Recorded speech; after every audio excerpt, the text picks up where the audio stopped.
I'm Xavier, and I'm going to talk about the Taiwanese macroeconomic. And this is the GDP of Taiwan. In the left side, you can see the GDP in 2020 is 5.09%, and they also predict that the right side here, there, the GDP in the 2021 in first quarter will get 8.16%, and this is the highest GDP point. So the highest GDP point, which means high GDP peak, is happened in Taiwan, is in 2010, because the unemployment rate is getting low and the salary get high. So in that case, people are more willing to consume than before. But meanwhile, the semiconductor company also choose to do outsourcing. So actually, the Taiwan's GDP is not go so high. Instead, they gradually decline.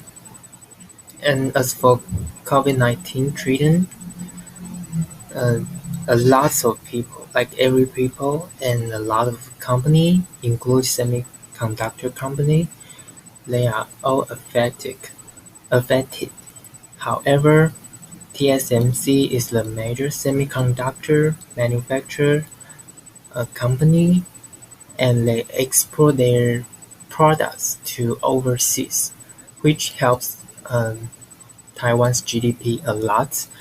So at this time, we have a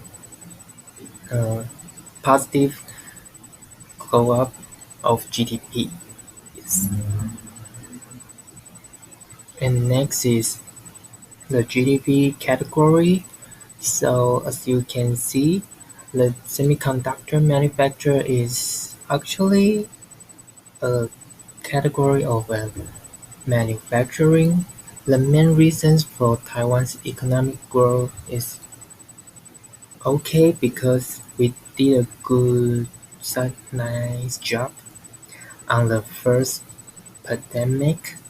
Like we have controlled the pandemic at first, and also the export of the semiconductor products, which because it's a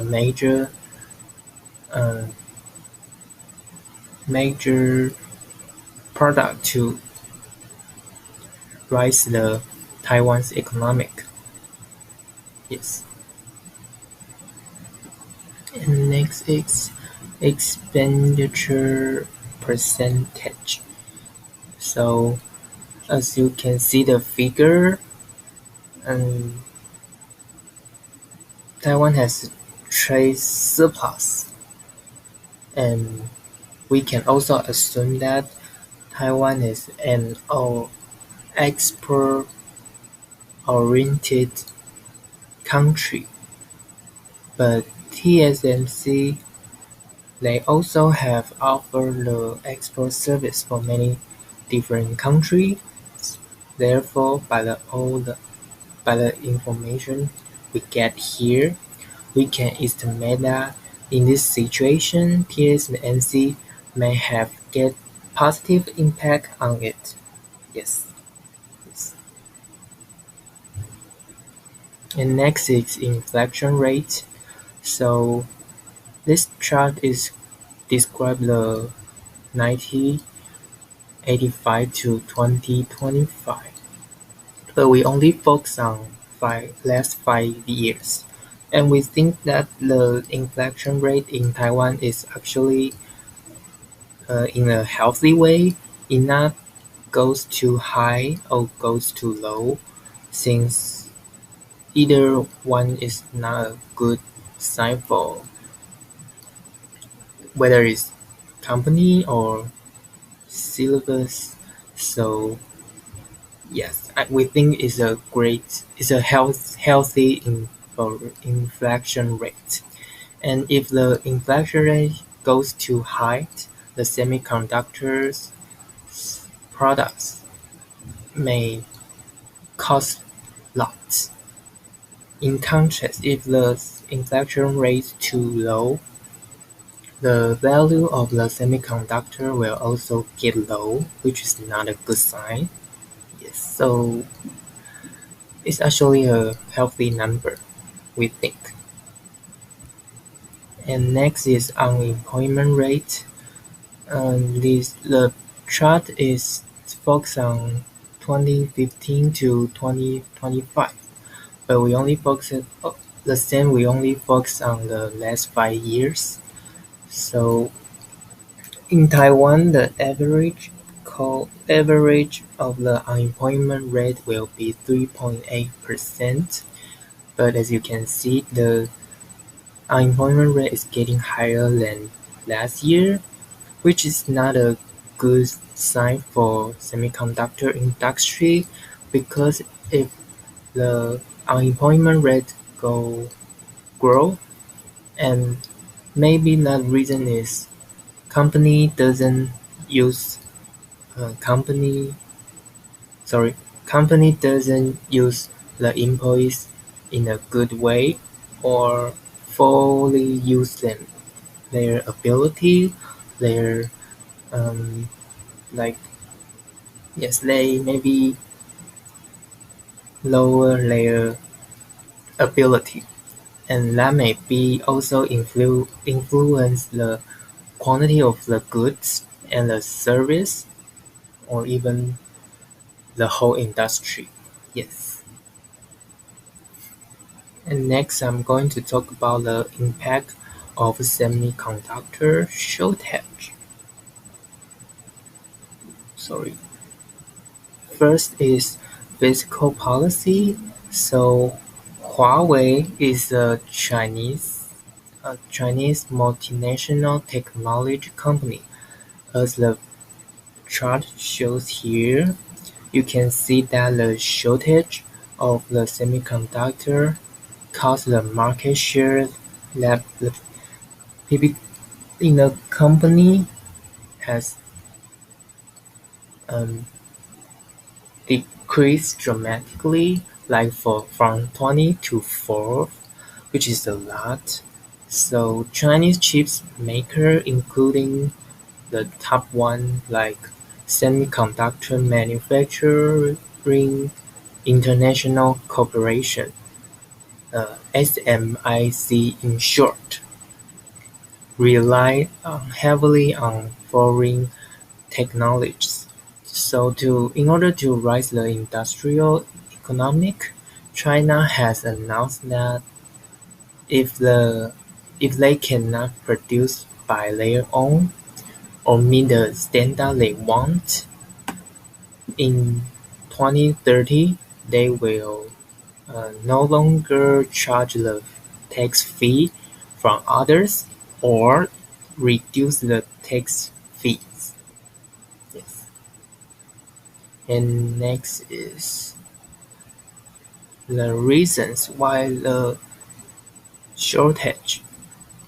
Okay, so in 2020, there is a pandemic spread the whole world, and some of the industry were being forced to temporarily closed, but other industry is actually has a bounce back faster than others, and they have the demand for semiconductor. So, but even though the gradually increase of the semiconductor demand, producing are still limited because of the lack of labor, because of the pandemic. They can't produce enough. They don't have enough resource to produce the enough semiconductors for the demands. So that's why there is a shortage. And next is evaluation. So basically, chips are not easy to make at all, even though you have a very advanced technology or something, but it at least takes 4 to 6 months to produce, and the chips crisis is still not ending yet. It will last maybe a couple years, but lots of industry leader and company and government are take care of this in order to have a better supply for the demand. And meanwhile, the researchers predict that the price of the chips is going to increase from 1% to 3% in recent years, since uh, semiconductors may not be fulfilled in the short recent years. So in other words, if you need a card or a laptop or something like that, maybe right now is the best time to get one. Yes. And yes, that's it. Thank you.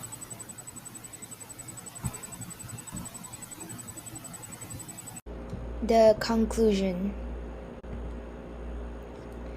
The COVID-19 pandemic has put numerous pressure on the supply chain of semiconductor, and the shortage of the semiconductor has also strongly influenced on the operation of other industry like the mobile phone, car, and etc.